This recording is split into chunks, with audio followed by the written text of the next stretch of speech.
Last night, the United States brought the world's #1 terrorist leader to justice. Abu Bakr al-Baghdadi is dead. He was the founder and leader of ISIS, the most ruthless and violent terror organization anywhere in the world. The United States has been searching for Baghdadi for many years. Capturing or killing Baghdadi has been the top national security priority of my administration.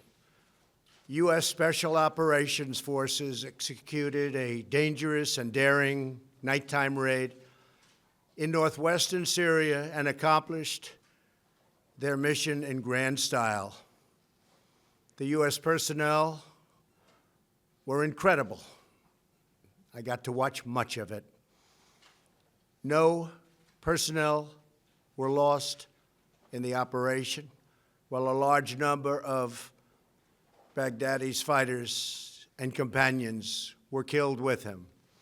He died after running into a dead-end tunnel, whimpering and crying and screaming all the way. The compound had been cleared by this time, with people either surrendering or being shot and killed. 11 young children were moved out of the house and are uninjured. The only ones remaining were Baghdadi in the tunnel, and he had dragged 3 of his young children with him. They were led to certain death. He reached the end of the tunnel as our dogs chased him down. He ignited his vest, killing himself and the 3 children. His body was mutilated by the blast. The tunnel had caved in on it in addition. But test results gave certain, immediate, and totally positive identification. It was him. The thug who tried so hard to intimidate others spent his last moments in utter fear, in total panic and dread, terrified of the American forces bearing down on him.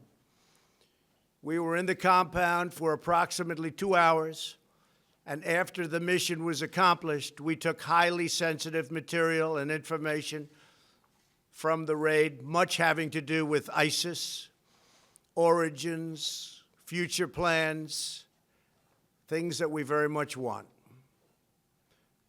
Baghdadi's demise demonstrates America's relentless pursuit of terrorist leaders and our commitment to the enduring and total defeat of ISIS and other terrorist organizations.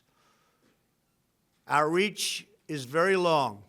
As you know, last month we announced that we recently killed Hamza bin Laden, the very violent son of Osama bin Laden, who was saying very bad things about people, about our country, about the world. He was the heir apparent to al-Qaeda, terrorists who oppress and murder innocent people should never sleep soundly, knowing that we will completely destroy them. These savage monsters will not escape their fate, and they will not escape the final judgment of God. Baghdadi has been on the run for many years, long before I took office.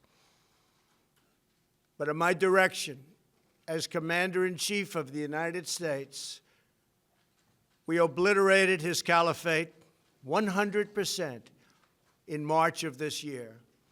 Today's events are another reminder that we will continue to pursue the remaining ISIS terrorists to their brutal end. That also goes for other terrorist organizations. They are likewise in our sights. Baghdadi and the losers who worked for him, and losers they are. They had no idea what they were getting into. In some cases, they were very frightened puppies. In other cases, they were hardcore killers but they killed many, many people. Their murder of innocent Americans, James Foley, Stephen Sotloff, Peter Kasich, and Kayla Mueller, were especially heinous. The shocking publicized murder of Jordanian pilot, a wonderful young man, spoke to the king of Jordan. They all knew him, they all loved him. He was burned alive in a cage for all to see on the execution of Christians in Libya and Egypt, as well as the genocidal mass murder of Yazidis, rank ISIS among the most depraved organizations in the history of our world. The forced religious conversions, the orange suits prior to so many beheadings, all of which were openly displayed for the world to see. This was all that Abu Bakr al-Baghdadi, this is what he wanted. This is what he was proud of. He was a sick and depraved man, and now he's gone. Baghdadi was vicious and violent, and he died in a vicious and violent way as a coward, running and crying. This raid was impeccable and could only have taken place with the acknowledgement and help of certain other nations and people. I want to thank the nations of Russia, Turkey, Syria, and Iraq, and I also want to thank the Syrian Kurds for certain support they were able to give us. This was a very, very dangerous mission. Thank you as well to the great intelligence professionals who helped make this very successful journey possible. I want to thank the soldiers and sailors, airmen, and Marines involved in last night's operation. You are the very best there is anywhere in the world. No matter where you go, there is nobody even close.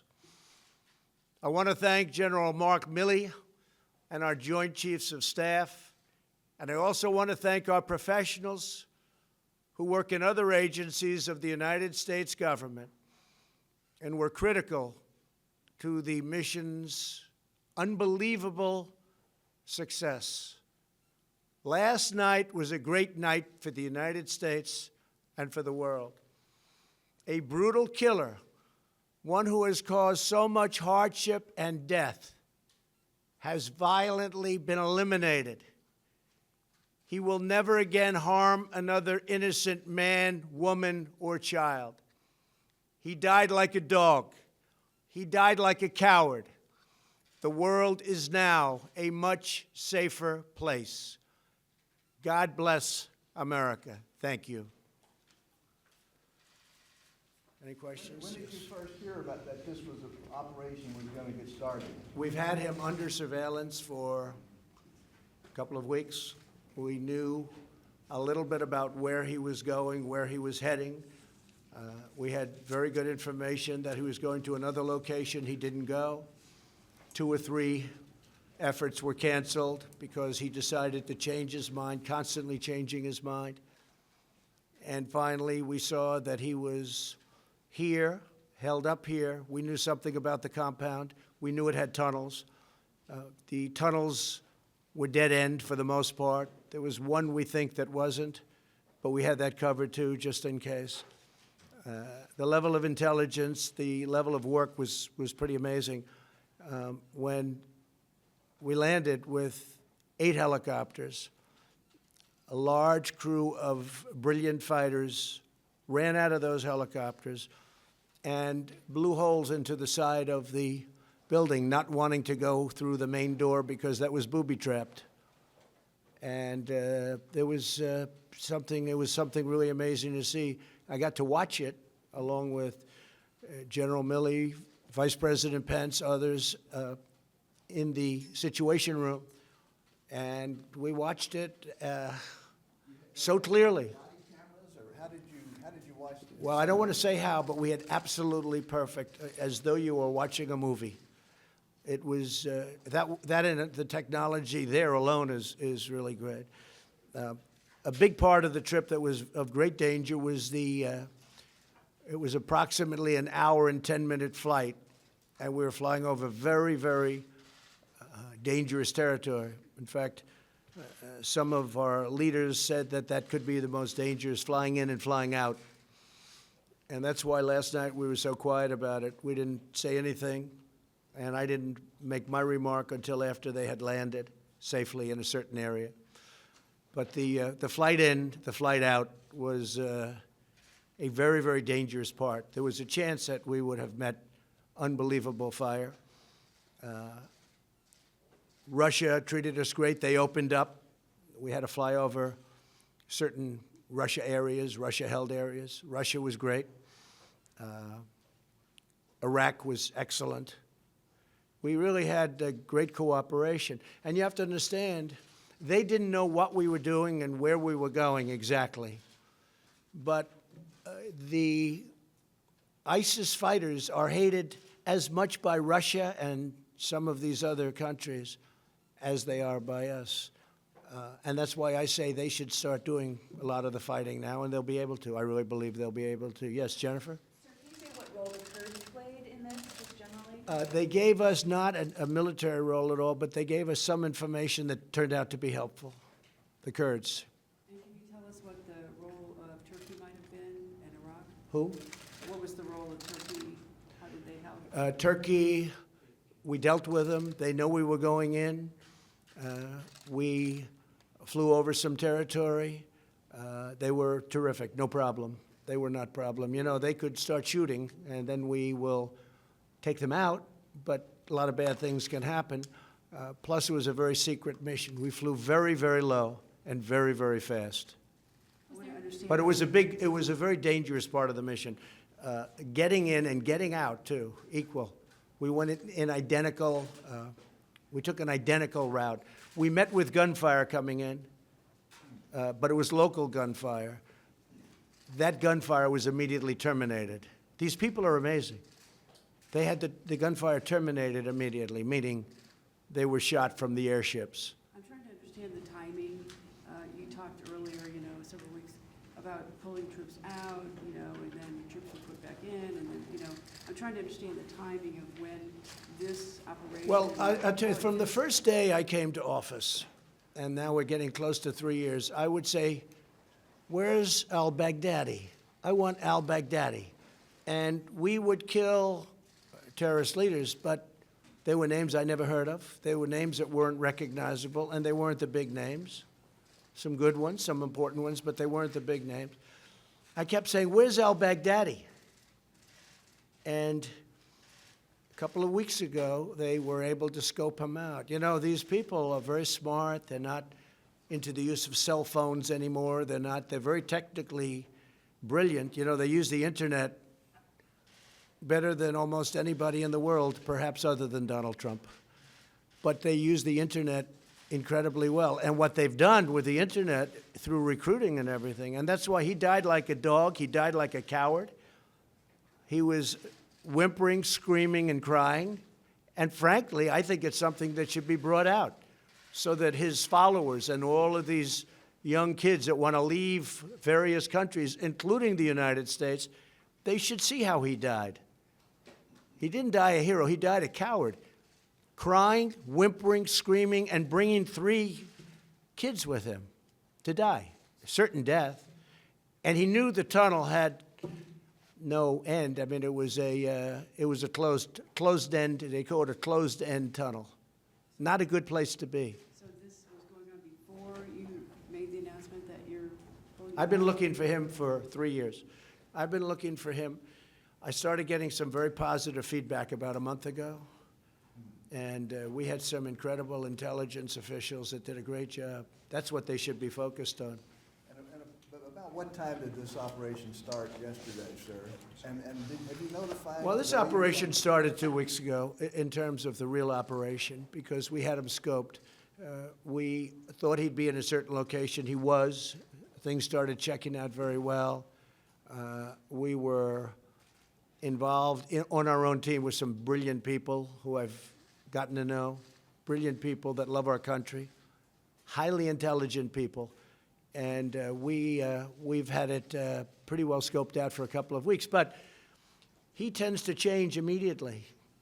He had a lot of cash. He tends to change like on a dime, where he'll be going to a certain location, all of a sudden he'll go someplace else, and you'll have to cancel.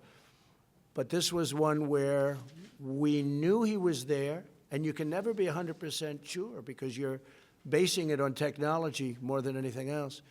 But we thought he was there, and then we got a confirmation. And when we went in, they were greeted with a lot of firepower, a lot of firepower.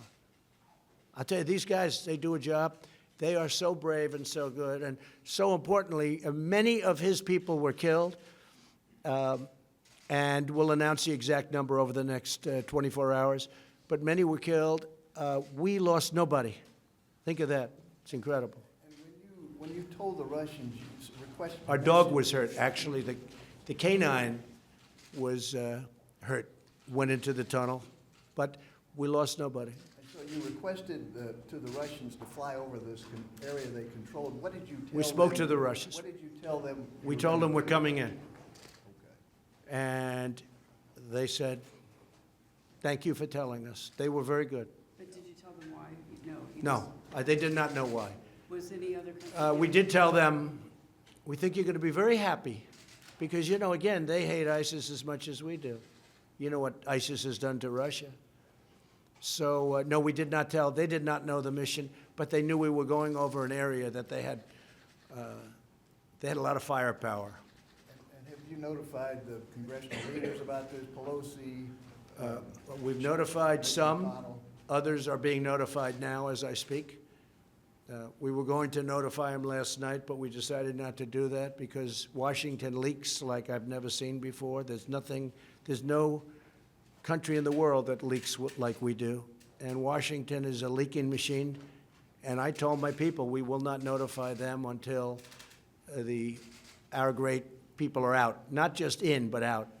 I don't want to have them greeted with firepower like you wouldn't believe. So we were able to get in. It was top secret. It was kept. There were no leaks, no nothing. The only people that knew were the few people that I dealt with. And again, Mark Milley and the Joint Chiefs of Staff were incredible. We had some tremendous backup. Robert O'Brien, Secretary Esper, Secretary Pompeo. Pence, I told you, he was great. This is a very small group of people that knew about this. We had very, very few people. A leak could have cost the death of all of them. Now, they're so good that I think nothing was going to stop them anyway. You want to know the truth. That's how good they were. We had them also surrounded by massive air power, up in the air yesterday, surrounded at very high levels. We were very low. We had tremendous air power. And you watched all this from the sit room? Who were you with in the sit room when you watched this? Secretary Esper, a few of the Joint Chiefs, Mark Milley, some generals. We had some very great military people in that room, and we had some great intelligence people. Robert O'Brien. It's really good. Yes. Was the pullout of the U.S. troops in Syria last month strategically tied in with this raid? No, Was no, this the a red pullout, herring? right, sure, it's a great question, and you're doing a great job, by the way. Your network is fantastic. They're really doing a great job. Please let them know. No, the pullout had nothing to do with this. In fact, we found this out at a similar time. It's a very good question because we found this out at a similar time. No, we're after these leaders, and we have others in sight, very bad ones, but this was the big one. This is the biggest one, perhaps, that we've ever captured because this is the one that built ISIS and beyond and was looking to rebuild it again. Very, very strongly looking to build it again. That's why he went to this province. That's why he went to this area. You know, a lot of people I was watching this morning and hearing, and they said, why was he there? People were so surprised. Well, that's where he was trying to rebuild from, because that was the place that made most sense if you're looking to rebuild. Yeah. You said your tweet So I sent that right after I knew they had landed safely. Right. And that was to notify you guys that you have something big this morning, so you wouldn't be out playing golf or tennis or otherwise being indisposed. Where were they staying? Where they landed? I'd rather not say, but we landed in a very friendly port in a friendly country. Does this give you any pause about your decision to withdraw? No, I think it's great. Look, we don't want to keep soldiers between Syria and Turkey for the next 200 years. They've been fighting for hundreds of years. We're out. But we are leaving soldiers to secure the oil. Now, we may have to fight for the oil. That's okay. Maybe somebody else wants the oil, in which case they have a hell of a fight. But there's massive amounts of oil, and we're securing it for a couple of reasons. Number one, it stops ISIS, because ISIS got tremendous wealth from that oil. We have taken it. It's secured. Number two, and again, somebody else may claim it, but either we'll negotiate a deal with whoever's claiming it, if we think it's fair, or we will militarily stop them very quickly. We have tremendous power in that part of the world. We have, the airport is right nearby. A very big, very monstrous, very powerful airport, and very expensive airport that was built years ago. We're in that Middle East now for $8 trillion. So we don't want to be keeping Syria and Turkey. They're going to have to make their own decision. The Kurds have worked along incredibly with us, but in all fairness, it was much easier dealing with the Kurds after they went through 3 days of fighting, because that was a brutal 3 days. And if we would have said to the Kurds, hey, do you mind moving over 7 miles? Because, they were in the middle mostly. So you have 7 or 8 miles. Could you mind moving over? Because I have to say, Turkey has taken tremendous deaths from that part of the world. We call it a safe zone, but it was anything but a safe zone. Turkey has lost thousands and thousands of people from that safe zone. So they've always wanted that safe zone for many years. I'm glad I was able to help them get it. But we don't want to be there. We want to be home. I want our soldiers home or fighting something that's meaningful. I'll tell you who loves us being there: Russia and China. Because while they build their military, we're depleting our military there. So Russia loves us being there. Now, Russia likes us being there for 2 reasons. Because we kill ISIS, we kill terrorists, and they're very close to Russia. We're 8,000 miles away.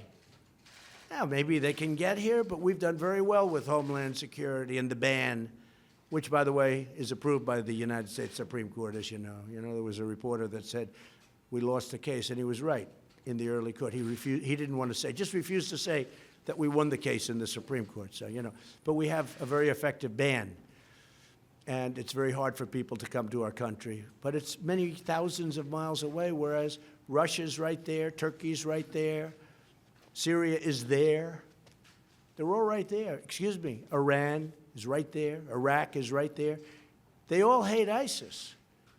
So we don't, in theory, they should do something. And I'll give you something else. The European nations have been a tremendous disappointment. Because I personally called, but my people called a lot, take your ISIS fighters. And they didn't want them. They said, we don't want them. They came from France, they came from Germany, they came from the UK. They came from a lot of countries. And I actually said to them, you don't take them, I'm going to drop them right on your border. And you can have fun capturing them again. But the United States taxpayer is not going to pay for the next 50 years. You see what Guantanamo costs. We're not going to pay tens of billions of dollars because we were good enough to capture people that want to go back to Germany, France, UK, and other parts of Europe. And they can walk back. They can't walk to our country. We have lots of water in between our country and them. So, yeah, go. You mentioned that you've gotten to know some brilliant people along this process who would help provide information and advice along the way. Is there anyone in particular, or would you like to give anyone credit for getting to this point today? Well, I would, but if I mention one, I have to mention so many. I spoke to Senator Richard Burr this morning, and as you know, he's very involved with intelligence and the committee, and he's a great gentleman. I spoke with Lindsey Graham just a little while ago. In fact, Lindsey Graham is right over here, and he's been very much involved in this subject, and he's a very strong hawk, but I think Lindsey agrees with what we're doing now. And again, there are plenty of other countries that can help them patrol. I don't want to leave 1,000 or 2,000 or 3,000 soldiers on the border. But where Lindsey and I totally agree is the oil. The oil is, so valuable for many reasons. It fueled ISIS, number one. Number two, it helps the Kurds because it's basically been taken away from the Kurds. They were able to live with that oil. And number three, it can help us because we should be able to take some also.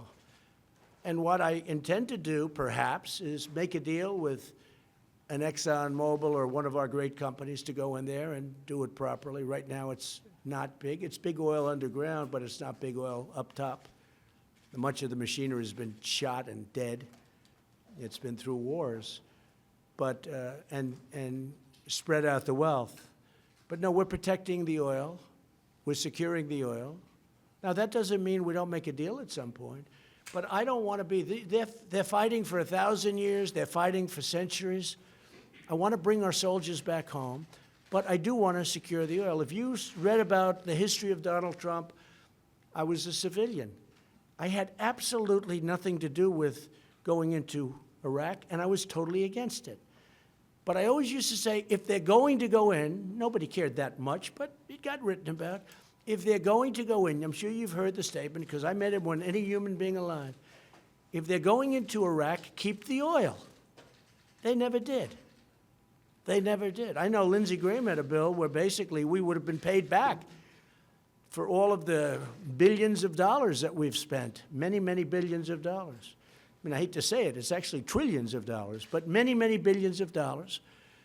And by one vote, they were unable to get that approved in the Senate. They had some pretty big opposition from people that shouldn't have opposed, like a president, and they weren't able. If you did that, Iraq would be a much different story today because they would be owing us a lot of money. They would be treating us much differently. But I will say Iraq was very good with respect to the raid last night. Sir, just to pin down the timing a little bit better here, you got back to the White House around 4:30 yesterday afternoon. Did you immediately go to the Situation Room? Well, I knew all about this for 3 days. Yes, sir. Yeah, we thought for 3 days this is what was going to happen. It was actually, look, nobody was even hurt. Our canine, as they call, I call it a dog, a beautiful dog, a talented dog, was injured and brought back. But we had no soldier injured. And they did a lot of shooting, and they did a lot of blasting, even not going through the front door. You know, you think you go through the door. If you're a normal person, you say, knock, knock, may I come in? The fact is that they blasted their way into the house in a very heavy wall, and it took them literally seconds. By the time those things went off, they had a beautiful big hole, and they ran in, and they got everybody by surprise. Unbelievably brilliant as fighters. I can't imagine there could be anybody better. And these, as you know, are our top operations people. And Baghdadi apparently had been in bad health for some time. Was there any indication of that? Or Well, we don't know that, but he was the last one out, and his people had either been killed, which there were many, or gave up and came out. Because with the 11 children that came out, we were able to do that. We don't know if they were his children. They might have been. But as I said, 3 died in the tunnel. And the tunnel collapsed with the explosion.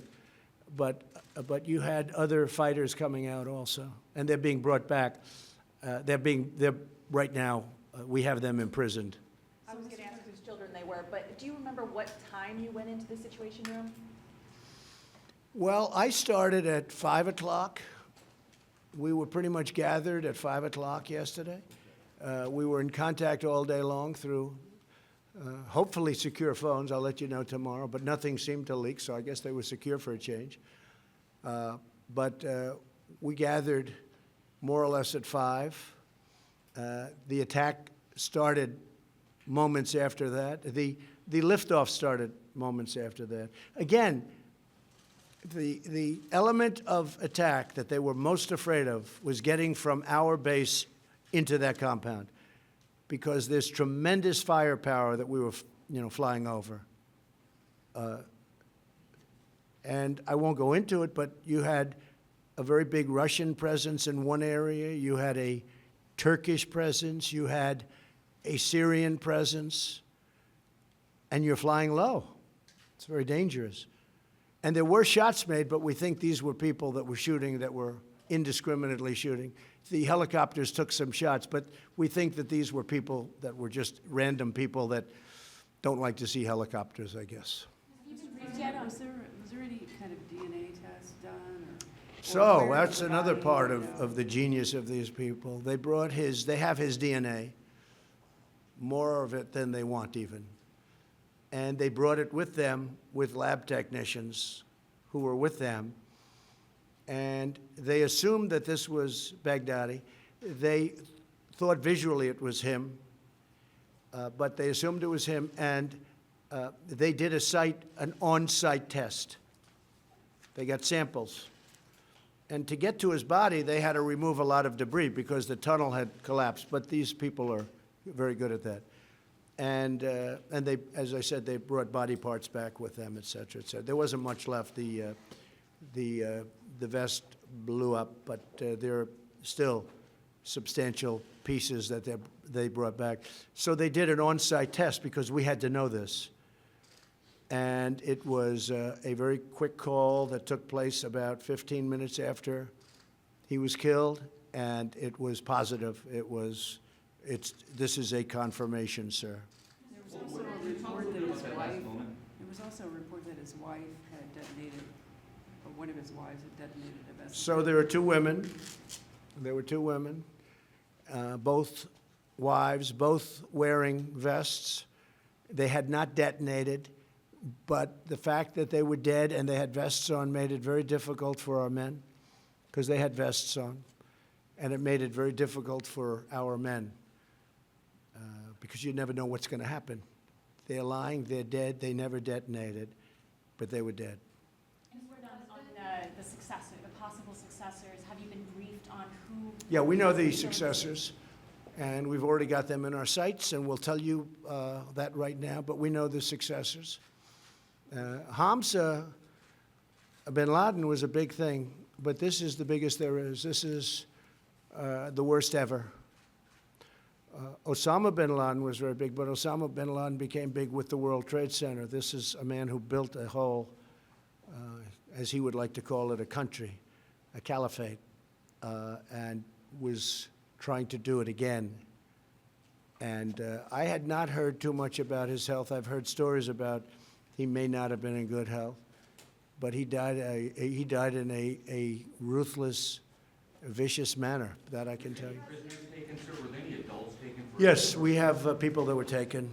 We have, many of the people died on the site, but we have people that were taken, yes. And the children, we left them under care of somebody that we understand. How many, or do you believe that 11 there were children. 11 children, how many adults? I'd rather not say, I'd leave that to the generals, but a small group. More dead than alive. Which operation teams were involved? Which special operations teams were involved? Many of them, and at the top level, and people that were truly incredible at their craft. I've never seen anything like it. And were there, as far as partnerships goes, were there any other forces involved, or was this only American No, forces? only American forces. And did the U.S. Only American forces, but we were given great cooperation. Did the U.S. rely We on- told the Russians we're coming in because we had to go over them. And they were curious, but we said we're coming. And we said one way or the other, hey, look, we're coming. But they were very cooperative. They really were good. And we did say it would be a mission that they'd like, too, because, again, they hate ISIS as much as we do. Sure, I meant for intel purposes. Was there any foreign intel that proved useful along the way in this operation? So we had our own intel. We got very little help. We didn't need very much help. We have some incredible people. When we use our intelligence correctly, what we can do is incredible. when we waste our time with intelligence that hurts our country because we had poor leadership at the top, that's not good. But I've gotten to know many of the intel people, and I will say that they are spectacular. Now, they're not going to want to talk about it. They want to keep it quiet, the last thing they want, because these are great patriots. But the people that I've been dealing with are incredible people, and it's really a deserving name, intelligence. I've dealt with some people that aren't very intelligent, having to do with intel. But this is the top people, and it was incredible. It was flawless, and it was very complicated. But so I do appreciate Russia, Turkey, Iraq, and Syria to an extent, because, we're flying into Syria, a lot of Syrian people with lots of guns. So we had good cover for probably the most dangerous part. It would not sound to, when you fly in, it doesn't sound like that would be the most dangerous when you're going into shooting nests and all of the things that happened once they broke into that pretty powerful compound. That was a very strong compound. And as I said, had tunnels. But the most dangerous part, we had great cooperation with. Yes, ma'am? Did you inform Speaker Pelosi ahead of time? No, I didn't. I didn't do that. I wanted to make sure this kept secret. I don't want to have men lost and women. I don't want to have people lost. Do you anticipate inviting the special forces teams to the White House? Oh, yeah, they'll be invited. I don't know if they'll want to have their faces shown, to be honest with you. They're incredible for the country. They're not looking for public relations. But they love doing what they're doing. I've seen it. First Lady was out there recently looking at what they do. She came back, she said, wow, I've never seen anything like that. The training, all of the training and the power of the people, the men and women, the strength, the physical strength, the mental strength. These are incredible people. These are very unique individuals. You mentioned whimpering. Could you hear that on your video hookup? Mentioned The whimpering of Baghdadi. I don't want to talk about it, Okay. but he was screaming, crying, and whimpering. And he was scared out of his mind. And think of James Foley. Think of Kayla. Think of the things he did to Kayla. What he did to Foley and so many others. And for those people that say, oh, isn't this a little violent? Think of how many times have you seen men, I think in all cases men for the most part, but in terms of this, where you see the orange suits and you see the ocean and they're beheaded. Or how many of you got to see, because it was out there, the Jordanian pilot whose plane went down, they captured him, they put him in a cage, and they set him on fire. And the king of Jordan actually attacked very powerfully when that happened. They've never seen a thing like that. But he set him on fire. This was al-Baghdadi, and you should never, ever, hopefully, see a thing like that again. Now, there'll be new people emerge, but this was the worst of this particular world. This was the worst. Probably, in certain ways, the smartest. He was also a coward, and he didn't want to die. But think of it, everybody was out, and we were able to search him down and find him in the tunnel. We knew the tunnel existed, and that's where he was. And you've taken a lot of heat for the Syria pullout. Do you think this will change the standing, your standing? Well, I don't have a Syria pullout. I just don't want to guard Turkey and Syria for the rest of our lives. I mean, I don't want to do it. It's very expensive. It's very dangerous. They've been fighting for centuries. I don't want to have my people, 2,000 men and women, or 1,000, or 28. We had 28 guarding. I said, I don't want them there anyway. I don't want them. Now, I will secure the oil. That happens to be in a certain part, but that's tremendous money involved. I would love to, the oil in, I'll tell you a story in Iraq. So they spent, President Bush went in. I strongly disagreed with it, even though it wasn't my expertise at the time, but I have a very good instinct about things. They went in, and I said, that's a tremendous mistake. And there were no weapons of mass destruction. It turned out I was right. I was right for other reasons, but it turned out, on top of everything else, they had no weapons of mass destruction. because that would be a reason to go in, but they had none. But I heard recently that Iraq, over the last number of years, actually discriminates against America in oil leases. In other words, some oil companies from other countries, after all we've done, have an advantage in Iraq for the oil. I said, keep the oil. Give them what they need. Keep the oil. Why should we go in, we lose thousands of lives, spend trillions of dollars, and our companies don't even have an advantage in getting the oil leases. So I just tell you that story. That's what I heard. Did Gina Haspel play a role in this? Can you talk a little bit about that? And I saw your NSC counterterrorism director out in the hallway. Was there a role with NSC Yes. counterterrorism? Everybody. Gina was great. Everybody played a role. And just to Joe was follow- great. Gina was great. They were all great. Just to follow up, did your Syria pullout, did that generate the intelligence that led to this operation? No. We were looking at this. Look, as I said, Steve, I've been looking at this. I'm here almost 3 years. I've been looking at this for 3 years. They'd come in, sir, we have somebody under. I said, I don't want somebody. I want al-Baghdadi. That's the one I want. They'd say, well, we have somebody else. I said, that's great. Fine. Take him out. But I want al-Baghdadi. That's who I want. I don't want other people. And then I also wanted Hamza bin Laden, because he's a young man, around 30, looks just like his father, tall, very handsome, and he was talking bad things, just like his father. You know, if you read my book, there was a book just before the World Trade Center came down, and I don't get any credit for this, but that's okay. I never do. But here we are. I wrote a book, a really very successful book, and in that book, about a year before the World Trade Center was blown up, I said, there is somebody named Osama bin Laden. You better kill him or take him out, something to that effect. He's big trouble. Now, I wasn't in government. I was building buildings and doing what I did, but I always found it fascinating. But I saw this man, tall, handsome, very charismatic, making horrible statements about wanting to destroy our country. And I'm writing a book. I think I wrote 12 books. All did very well. And I'm writing a book. World Trade Center had not come down. I think it was about, if you check, it was about a year before the World Trade Center came down. And I'm saying to people, take out Osama bin Laden, that nobody ever heard of. Nobody ever heard of. I mean, al-Baghdadi, everybody hears because he's built this monster for a long time. But nobody ever heard of Osama bin Laden until really the World Trade Center.